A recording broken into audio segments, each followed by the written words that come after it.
Restons justement sur les débats, sur cette scène politique. Dans ce débat public en général, vous dénoncez dans votre livre, Mathieu Bock-Côté, l'empire du politiquement correct. Est-ce à dire que c'est ce politiquement correct qui a pris le pouvoir, notamment en France? En France, mais aussi dans bien d'autres pays. Mais en France, vous avez tout à fait raison de le dire à certains égards. C'est-à-dire, qu'est-ce que c'est le politiquement correct et plus largement? C'est un débat public préformaté.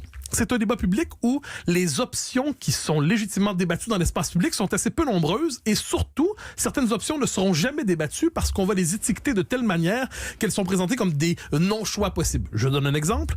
La remise en question, par exemple, de l'immigration massive ou encore du multiculturalisme ou encore quelquefois de certains accommodements avec un certain islam. On ne va pas y voir une position légitime. On va tout de suite l'étiqueter xénophobe, raciste peut-être, islamophobe peut-être. Et si vous êtes effectivement devant un phobe, quel qu'il soit, si vous êtes devant un raciste, vous ne débattez pas, vous le combattez, c'est ouvert. Or, trop de débats, me semble-t-il, dans notre société sont enfermés justement dans une gangue très étroite, très étouffante.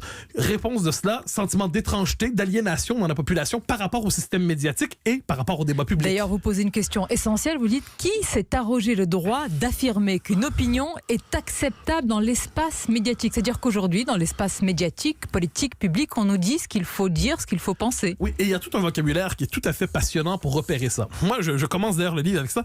Dérive, dérapage, diabolisation.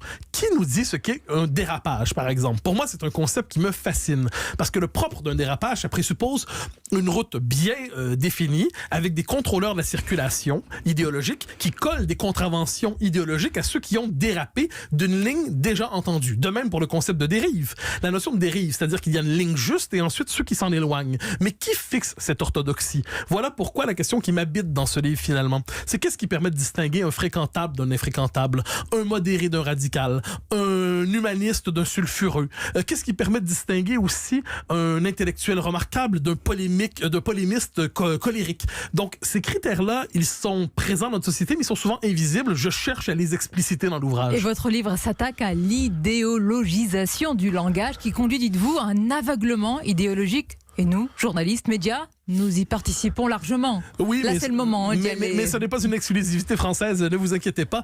Je suis effectivement frappé par quelquefois le choix des mots qui servent quelquefois moins à dire qu'à ne pas dire. Mathieu Bock-Côté, le choix des mots peut entraîner une falsification de la réalité pour vous, parce que c'est ça qui serait grave dans ce cas-là.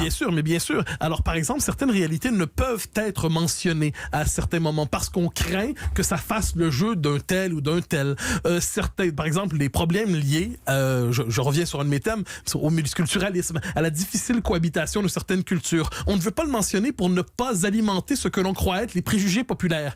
Mais le premier travail, me semble-t-il, non seulement du journalisme, mais des observateurs de la chose publique, c'est de dire le réel tel qu'il se présente à nous et non pas le dire de telle manière qu'il n'inquiète pas la population ou qu'il l'oriente d'une autre manière.